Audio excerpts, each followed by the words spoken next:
So here we have the Toyota Yaris on a 65 plate. I'm going to start off by showing you around the outside of the car, and then we'll hop in and run through some controls on the inside. But from the outside you can see it's a 5-door car with alloy wheels. We'll start off inside the boot and then work our way around the rest of it from there. As we approach the back of the car, you can see that we've got no reversing sensors. That's because this car has a reversing camera. Plenty of boot space as well, along with that 60/40 split folding rear seat should you wish to increase this space even further. Okay, so we're just going to work our way back round to the front of the car and then we'll hop in and run through some controls on the inside. But now that we've done a full circle of it, you can see it's in excellent condition the whole way round.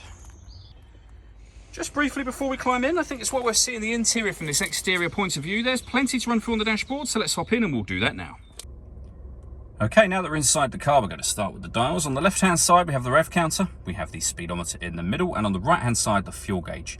Also in the middle, you can see the total miles for the car, which are 26,470. It will show you what gear this car is in. So it's an automatic. We're in park at the moment. If we back out to the steering wheel, we have stereo controls and phone controls, and paddles so that you can change down and up a gear with this automatic gearbox. Over in the centre, you'll then find the touchscreen for the car. So we're on the audio menu at the moment.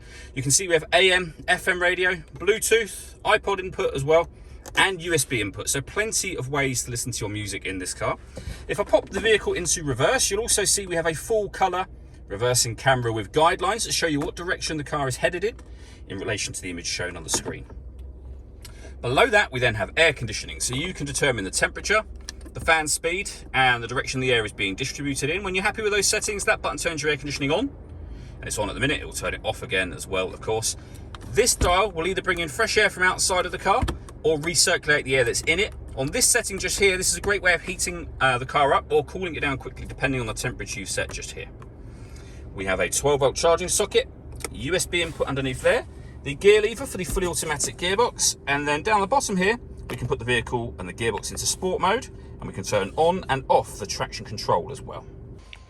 All that leaves me to say is thank you for taking the time to watch this video. If you'd like to come and see the car in person and have a test drive, please feel free to give us a call here at Surrey Specialist Cars. We'd love to hear from you soon.